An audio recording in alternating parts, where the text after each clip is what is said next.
তুর্কির army কি ভয়ানক জিনিস সেটা তোমরা সবাই জানো, কিন্তু সেটা যদি হয় তুর্কির স্পেশাল কমান্ডো ফোর্স, আর এই ফোর্স যদি তাদের মতো মিশন চালায়, ভাবতে পারো কি ভয়ঙ্কর হতে পারে পরিস্থিতিটা। হ্যাঁ বন্ধুগণ, আজ তোমাদের জন্য নিয়ে হাজির হলাম সেরকমই অস্থির লেভেলে তুর্কির কমান্ডোর এক মারাত্মক মিশনের কাহিনী নিয়ে। সময়টা 2009 সাল। তুর্কির অবস্থা যখন উন্নতির পথে, ঠিক সেই সময় নিজের দেশকে ডাউন করতে আবির্ভাব ঘটে দেশের কুখ্যাত একটি জঙ্গি সংগঠনের। তারা নানানভাবে প্ল্যান করতে থাকে নিজেরই দেশকে উড়িয়ে দেওয়ার জন্য, আর এই জঙ্গি সংগঠনকে পেছন থেকে মদত দিয়ে যাচ্ছে আমেরিকার মতো প্রধান কিছু দেশের সংগঠনগুলো। এই জঙ্গি বাহিনী যখন তুরস্ককে পৃথিবী থেকে গায়েব করে দেওয়ার প্ল্যান বানিয়ে বসে, ঠিক সেই সময় তাদেরকেই পৃথিবী থেকে হাওয়া করে দেওয়ার জন্য তুর্কির সামরিক বাহিনী একটি ভয়ঙ্কর টিম গঠন করে, যার নাম হলো টার্কিশ মেরুন বেরেটাস কমান্ডো ফোর্স। মানে এই বাহিনী এতটাই খতরনাক যে এদের বলা হয় স্বয়ং একটা টাইফুন। পৃথিবীর সকল আধুনিক ওয়েপন ছাড়াও এদের কাছে আছে পৃথিবীর সব থেকে ভয়ানক সব ট্রেনিং দক্ষতা। দেশকে বাঁচাতে এই বাহিনী টাপ 7 জনকে পাঠানো হয় সেই জঙ্গি বাহিনী খতম করে দেওয়ার জন্য। এই অস্থির এক্সপ্লেনেশন শুরুর আগে তোমাদের কাছে আজকে আমার একটাই রিকোয়েস্ট, যারা এখনো তোমাদের এই প্রিয় চ্যানেলটি সাবস্ক্রাইব করনি তারা একটা করে সাবস্ক্রাইব করে দিও প্লিজ। আর এই ভিডিওতে লাইক টার্গেট মাত্র 20,000। কি হবে তো? মুভির শুরুতেই আমরা দেখতে পাই একজন মেয়েকে ধরে নিয়ে যে তার উপর ব্যাপকভাবে টর্চার চালাচ্ছে কিছু লোকজন। সেই সাথে তার কাছে আছে এমন কিছু তথ্য যেটা এই লোকগুলোর জানা খুবই প্রয়োজন। অন্যদিকে দেখতে পায় একটি জঙ্গি বাহিনী তাদের প্রায় 3 শতাধিক সৈন্য নিয়ে ঘিরে ফেলেছে একটি আর্মি ক্যাম্পের পুরো এরিয়া। এখন প্রশ্ন হলো, এই মেয়ের আসল পরিচয় কি, বা কারা বা কেন তাকে ধরে নিয়ে এসে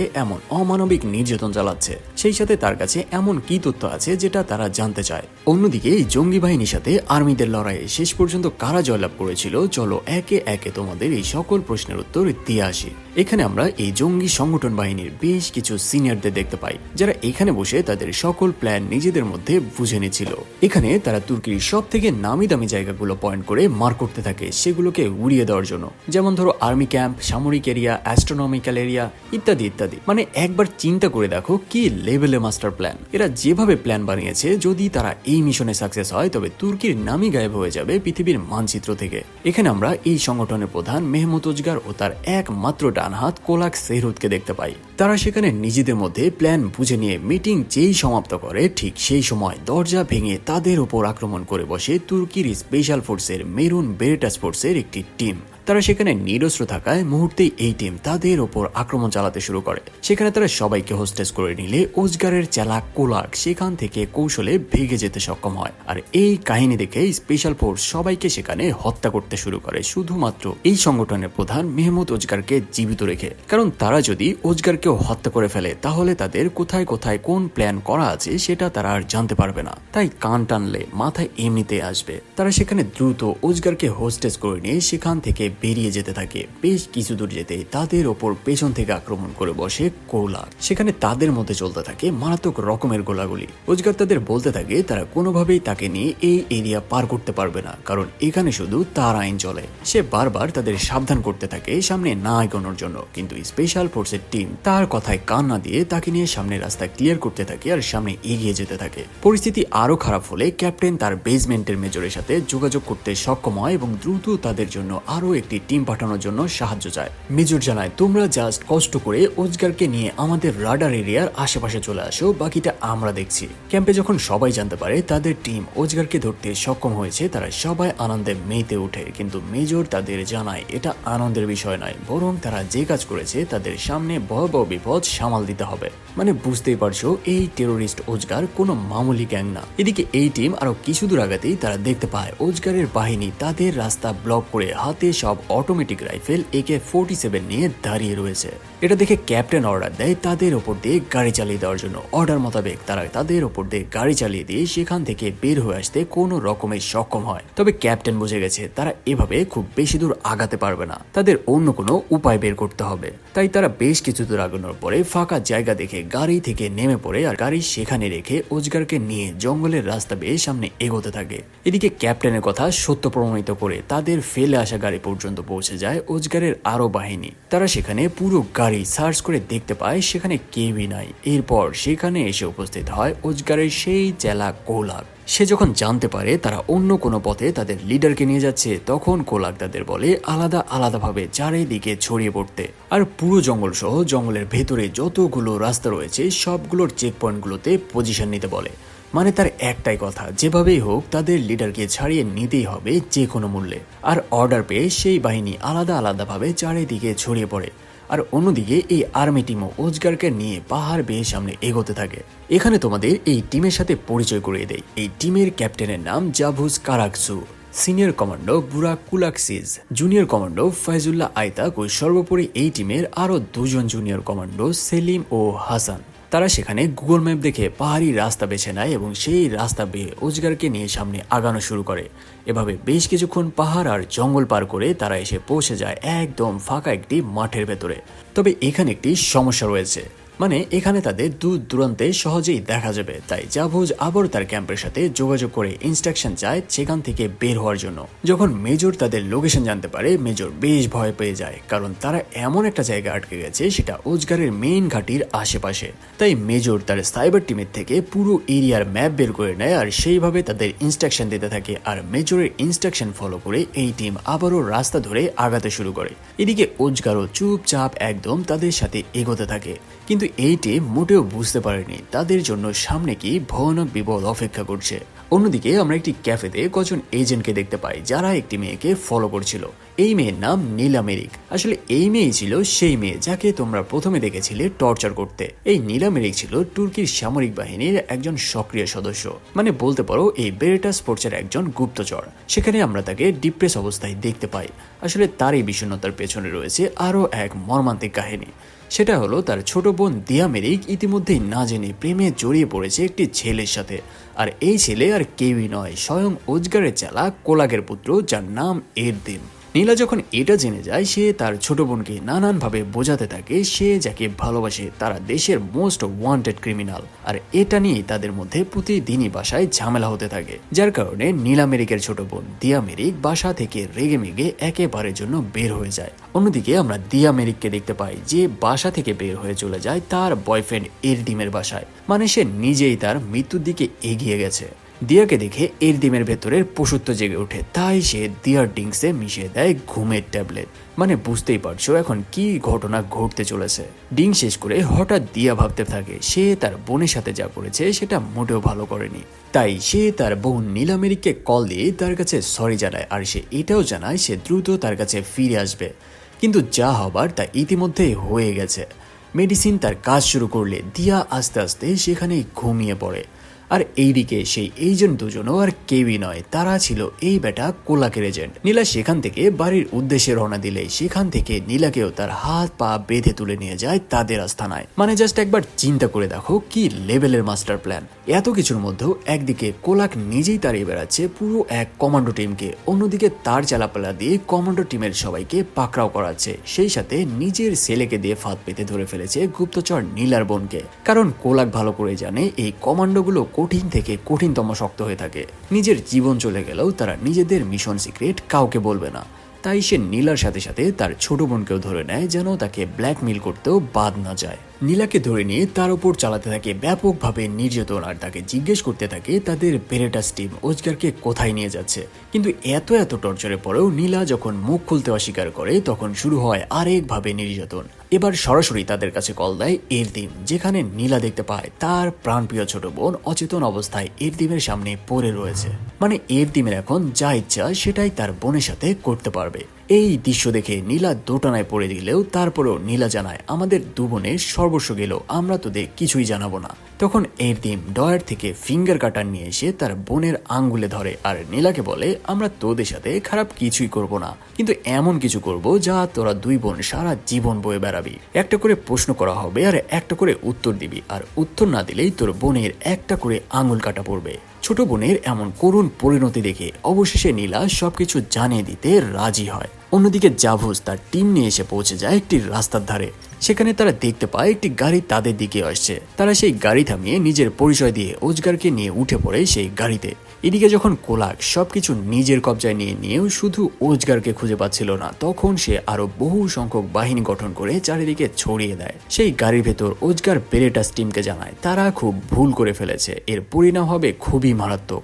এমন সময় গাড়ির ড্রাইভার তাদের জানায় সামনে বেশ কিছু বিদ্রোহী বাহিনী চেকিং করছে আর তাদের হাতে রয়েছে AK-47 এর মতো মারাত্মক সব রাইফেল। জাভুস অর্ডার দেয় গাড়ি না থামিয়ে সেদিক এগিয়ে যাওয়ার জন্য আর টিমের সবাইকে অ্যালার্ট করে জানায় পরিস্থিতি যেটাই হোক না কেন একজনকেও ছাড় দেওয়া যাবে না। তারা ঘাপটি মেরে ওজগারের মুখ চেপে ধরে গাড়ির ভেতর পজিশন নিয়ে বসে পড়ে। গাড়ি সেই চেকপোস্টে পৌঁছালে তারা গাড়ি থামে জিজ্ঞেস করে এই গাড়ির ভেতরে কি রয়েছে। ড্রাইভার জানায় এটা ফাঁকা গাড়ি, সে মাল নিতে যাচ্ছে। কিন্তু তারা সেই গাড়ি চেক করার জন্য যেই একজনকে দরজার দিকে পাঠায় ভেতর থেকে সাইলেন্সার লাগানো গান দিয়ে কেউ একজন তাকে খেয়ে দেয়। এটা দেখে তারা ড্রাইভারকে বের করে বলে যা এবার দরজা তুই খুলবি, মানে যেই দরজায় হাত দিবে সেই মারা পড়বে। এবার তারা যে আবার দরজায় হাত দেয় ভেতর থেকে এলো পাথারিগুলির বর্ষণ শুরু হলে সবাই সেখানে টপা টপ মারা পড়তে থাকে। কিন্তু এই দৃশ্য দেখে পাশে থেকে একজন বিদ্রোহী পালিয়ে যেতে সক্ষম হলে এবার জাভুস তাকে পেছন থেকে তাড়া করতে শুরু করে, কিন্তু একটা পর্যায়ে জাভুস তাকে হারিয়ে ফেলে। এটা দেখে বুরাক তার স্নাইপার সেট করে স্কিউব দিয়ে আশেপাশের ঝোপঝাড় ভালো করে খুঁজতে থাকে। এদিকে সেই বিদ্রোহী সৈন্য কল দিয়ে কোলাককে এই লোকেশন জানিয়ে দেয়। এমন সময় বুরাকও খুঁজতে খুঁজতে সে তার স্নাইপার স্কিউবে তাকে পেয়ে যায়। সাথে সাথে এক শট নিলে এক শটেই সেই বিদ্রোহীর কিচ্ছা খতম হয়ে যায়। কিন্তু আসল বিপদ হলো এখন কোলাক তাদের লোকেশন ইতিমধ্যেই জেনে গেছে, তাই যত দ্রুত সম্ভব এখান থেকে তাদের সরে পড়তে হবে। এভাবে বেশ কিছুক্ষণ আগানোর পর তারা ফাইনালি এসে পৌঁছে যায় তাদের মেইন বেস ক্যাম্পে। এমন ভয়ানক এক জঙ্গি বাহিনীর মূল হোতাকে এত দ্রুত গ্রেপ্তার করে নেওয়া আর এই ভয়ানক মিশন সাকসেসফুলি কমপ্লিট করায় তাদের ক্যাম্পের জেনারেল ও মেজর সহ সবাই এই টিমের ওপর বেশ ইমপ্রেস হয়ে পড়ে। কিন্তু তারা কি জানে তাদের জন্য কি বিপদ অপেক্ষা করছে? সেখানে এসে জাভুস জেনারেলকে ওজগারের সকল প্ল্যান আর ঘাঁটির ডিটেলস জানাতে থাকে। কিন্তু ওজগার একদম চুপচাপ তাদের কথা শুনতে থাকে, কারণ সে ঠিকই জানে তার চেলা কোলাক তার সর্বোচ্চ ক্ষমতা দিয়ে এদের ওপর হামলা করে তাকে ছাড়িয়ে নিয়ে যাবে। ঠিক এমন সময় সত্যি সত্যি কোলাক তার প্রচুর সংখ্যক বাহিনী নিয়ে পুরো ক্যাম্প চারিদিক থেকে ঘিরে ফেলে। কোলাক মাত্র 10 মিনিট সময় বেঁধে দিয়ে জানায় যদি 10 মিনিটের মধ্যে তাদের লিডার ওজগারকে মুক্ত না করা হয় তাহলে এই ক্যাম্প আর ক্যাম্প থাকবে না, এটা পুরাই একটা আস্ত শ্মশান হয়ে যাবে। মানে জাস্ট একবার চিন্তা করো কি লেভেলের পাওয়ারফুল হলে বেরেটাস কমান্ডার মতো একটি বাহিনীকে এমন লেভেলের থ্রেট দেওয়া যায়। ক্যাম্পের ভেতর থেকে সবাই সিসি ক্যামেরায় দেখতে পায় কোলাক তার বিশাল এক বাহিনী নিয়ে পুরো ক্যাম্প একদম ঘেরাও করে ফেলেছে। তাই ক্যাম্পের ভেতরে জাভুস জেনারেলকে জানায় কোলাকের বাহিনীকে তো খতম করবেই, তার আগে এই বেটা ওজগারকে খতম করে দিতে চায়। কিন্তু জেনারেল জানায় তাকে মেরে দিলে তার পুরো প্ল্যান আর বাকি আরো পার্টনারদের খুঁজে পেতে সমস্যা হবে, তাই আবেগ দিয়ে নয় এখন শুধু সূক্ষ্ম বুদ্ধি দিয়ে কাজ করতে হবে। জেনারেল জাভুসকে জানায় কোলাকের সাথে শান্তি চুক্তি করার জন্য, কারণ এত সশস্ত্র বাহিনীর সাথে তারা মাত্র 10-15 জন কোনোভাবেই পেরিয়ে উঠবে না। জাভুস জেনারেলের এমন কথায় রেগে উল্টা ওজগারকে চেপে ধরে শেষ করে দেওয়ার জন্য, কিন্তু জেনারেল তাকে অবশেষে শান্ত করতে সক্ষম হয় এবং তার কথা মতো কাজ করার অর্ডার দেয়। জাভুস স্যাটেলাইট ফোনের মাধ্যমে কোলাকের সাথে শান্তি চুক্তি কথা বলতেই কোলাক জানায় তোদের কাম ডাউন তো অনেক আগেই শুরু হয়ে গেছে। মানে এই বেটা কোলাক কোনোভাবেই নত স্বীকার করার লোক নয়। এই সব কিছু শুনে জেনারেল বেশ দোটানায় পড়ে যায়। সে যদি ওজগারকে ছেড়ে দেয় তাহলে সে পুরো দেশটাকে খেয়ে নিবে, আর যদি সে তাকে না ছেড়ে দেয় তাহলে সবাই এখানে মারা পড়বে। জাভুস তার টিমকে অর্ডার দেয় বাহির থেকে কোলাকের সৈন্যদের পজিশন ডিটেক্ট করার জন্য। তারা সবাই বাইরে এসে একে একে নিজেদের পজিশন নিয়ে তাদের অবস্থা ডিটেক্ট করতে থাকে আর একজন একজন করে তাদের স্নাইপারের টার্গেট নিতে থাকে। জাভুসও এত সৈন্য দেখে মিশন চালানোর সাহস পাচ্ছিল না, তাই সে ফিরে এসে জেনারেলকে সবকিছুই জানায়। জেনারেল গভীরভাবে চিন্তা করে অবশেষে জাভুসকে তাদের ওপর গুলি চালানোর অর্ডার দেয়, কারণ তারা 15 জন মারা গেলে অন্তত দেশটা তো বেঁচে যাবে। অর্ডার শুনে জাভুসও বুঝতে পারে তার এখন কি করা উচিত। এদিকে এইসব চলতে থাকলে আমরা অন্যদিকে আরো একজন বেরেটাস কমান্ডোকে দেখতে পাই যার নাম লুট্রেস মার্কাস। এই মার্কাসও এই স্পেশাল কমান্ডো ফোর্সের সিনিয়র সদস্য। কিন্তু কিছুদিন আগে ওজগারের বাহিনীর হামলায় তার স্ত্রী অকালে প্রাণ হারিয়ে বসে, যার জন্য সে হন্যে হয়ে খুঁজে বেড়াচ্ছে এই জঙ্গি বাহিনীর মূল হোতা ওজগারকে। এদিকে জেনারেলের মনে পড়ে যায় কমান্ডার মার্কাসের কথা, তাই সে জাভুসকে জানায় দ্রুত মার্কাসকে জানাতে হবে ওজগার তাদের হাতে ধরা পড়েছে, সেই সাথে এই মিশনে তাদেরকে সাহায্য করার জন্য আহ্বান জানায়। আর মার্কাসের কাছে রয়েছে জাভুসের মতো আরও একটি ভয়ানক কমান্ডো ফোর্স। যদি জাভুস ও মার্কাস তাদের দুই টিম নিয়ে দুই দিক থেকে কোলাকের ওপর আক্রমণ চালায় তাহলে কোলাক পরাজয় মেনে নিতে বাধ্য হবে। জাবুস যখন মার্কাসকে এই বিষয়ে জানায়, মার্কাস একদম ভায়োলেন্স হয়ে ওঠে ওজগারকে খেয়ে ফেলার জন্য। সে দ্রুত তার টিমমেটদের জানায়, সোলজার, আজকে হতে চলেছে আমাদের জীবনের এক মারাত্মক মিশন। এতদিন তোমরা যেটা অর্জন করেছো আর যত রাগ জমে রয়েছে সবকিছু ঝেড়ে ফেলার সময় এসে গেছে। এটা বলে সে সবাইকে তাদের গান বুঝিয়ে দিতে থাকে। তারা সবাই নিজেদের ওয়েপেন লোড করে নিয়ে এবার বেরিয়ে পড়ে ফাইনাল মিশনের জন্য। অন্যদিকে জাবুস ও তার টিম আলাদা আলাদাভাবে স্নাইপার সেট করে পজিশন নিয়ে অপেক্ষা করতে থাকে মার্কাসের টিমের সিগন্যালের জন্য। প্রায় 10 মিনিট অতিবাহিত হয়ে যাওয়ার পরেও এবার কোলাক তার চেলাকে অর্ডার দেয় বম দিয়ে পুরো ক্যাম্প উড়িয়ে দেওয়ার জন্য। আর অর্ডার মোতাবেক তার চেলা পুরো একটি গাড়িতে অ্যামোনিয়াম নাইট্রেট লোড করে পাঠিয়ে দেয় সে আর্মি ক্যাম্পের দিকে। এদিকে পেছন দিকে ততক্ষণে মার্কাস টিমও পৌঁছে গেলে তারা এবার দেখতে পায় সেই অ্যামোনিয়াম নাইট্রেট লোড করা গাড়িও ইতিমধ্যে তাদের ক্যাম্পের এরিয়ার ভেতরে ঢুকে পড়েছে। তাই তারা যদি এখন কোলাগের ওপর আক্রমণ চালাতে থাকে তাহলে সেই গাড়ি ঢুকে যাবে তাদের ক্যাম্পের ভেতরে। আর আশেপাশের কোলাগের বহু সংখ্যক সৈন্য আরপিজি নিয়ে অপেক্ষা করছে হামলা করার জন্য। তাই মার্কাস জাবুসকে জানায়, দুইটা টিম মিলে আগে সেই গাড়িকে হামলা করে তার ড্রাইভারকে খেয়ে দিতে হবে। মানে যে করে হোক আগে সেই গাড়িকে নিউট্রাল করতে হবে। তারা দুই টিম দুই দিক থেকে শুরু করে এক মারাত্মক আক্রমণ। কিন্তু সেই গাড়ির সামনের গ্লাসে ছিল সম্পূর্ণ স্টিল দিয়ে ঢাকা। জাবুস দেখতে পায় সামান্য একটি ফাঁকা জায়গা রয়েছে যেখান দিয়ে ড্রাইভার গাড়ি থেকে সামনের রাস্তা দেখে দেখে এগিয়ে আসছে। তাই জাবুস অর্ডার দেয় যেভাবে হোক সেই ফাঁকা জায়গায় নিশানা লাগাতে হবে। এদিকে আমরা গাড়ির ভেতরে একজন আততায়ীকে দেখতে পাই যে হাতে একটি রিমোট নিয়ে আস্তে আস্তে সামনে এগিয়ে আসছে। মানে গাড়ি যখন ক্যাম্পের ভেতরে চলে আসবে সেই সময় সে আত্মঘাতী একটি হামলা চালাবে। অন্যদিকে কোলাক দেখতে পায় গাড়ি যখন ক্যাম্পের ভেতরে পৌঁছে গেছে তখন সে একটি আরপিজি তাক করে সেই অ্যামোনিয়াম নাইট্রেট লোড করা গাড়ির দিকে। অন্যদিকে এভাবে একের পর এক হাজার হাজার শুট করতে করতে হঠাৎ জাবুস সেই ফাঁকা জায়গায় নিশানা লাগাতে সক্ষম হয় আর এক শটে সেই ড্রাইভারকে খেয়ে দেয়।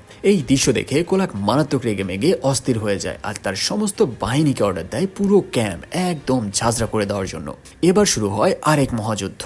প্রায় 3 শতাধিক জঙ্গি বাহিনীর সাথে মাত্র 15 জন ব্রেটাস কমান্ডো আর্মির এক ভয়ানক শুট আউট। জাবুস ও মার্কাসের টিম একে একে হেডশট দিয়ে তাদের উপরে পাঠাতে শুরু করলে নিমিষেই তাদের সংখ্যা কমতে শুরু করে।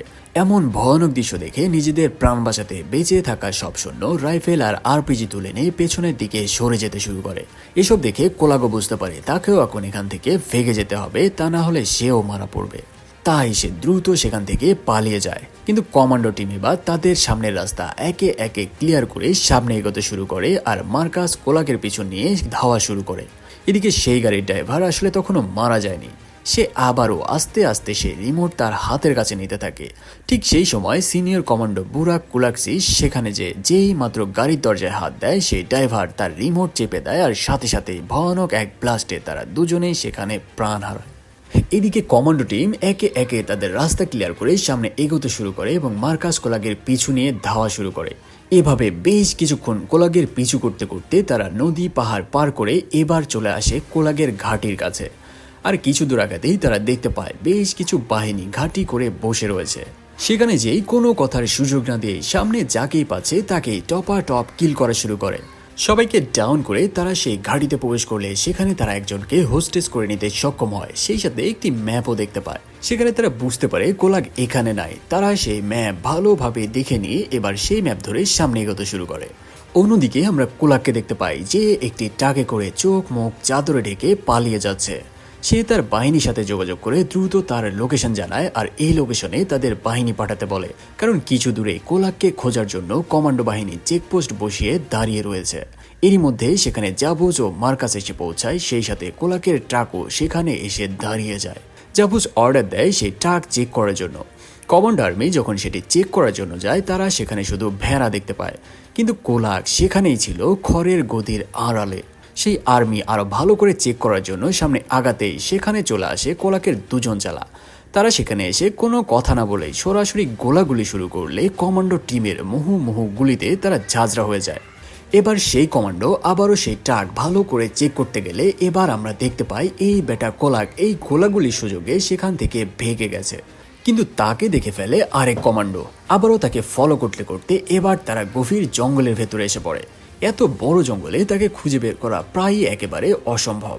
কিন্তু চতুর কমান্ডো ঠিকই সেখানে কোলাগের রক্ত পড়ে থাকতে দেখতে পায় আর সেটা ফলো করে আবারও শুরু হয় সামনে আগানো। এভাবে বেশ কিছুক্ষণ পরে কোলাগ এসে পৌঁছে যায় আরো এক আস্তানায়। সেখানে এসে সে তার আরেক চালাকে জানায় দ্রুত তার সকল ওয়েপেন বের করার জন্য। সেই লোক একে একে তার সকল ওয়েপেন বের করে দিলে কোলাগ সবগুলো ওয়েপেন অ্যাসেম্বল করে নিয়ে সেখান থেকে বেরিয়ে যায়। আর যাওয়ার আগে তার চালাকে জানায় সে যেন এখান থেকে দূরে কোথাও ভেগে যায়, কারণ কমান্ডো ফোর্স তাকে ফলো করতে করতে এখানে পৌঁছে যাবে। সেই ক্যাম্প থেকে বের হওয়ার পর কোলাগ চলে আসে তার অন্য একটি আস্তানায়। সেখানে এসে সে তার রাইফেল দিয়ে তার নিজেরই লোকদের একে একে হত্যা করতে থাকে।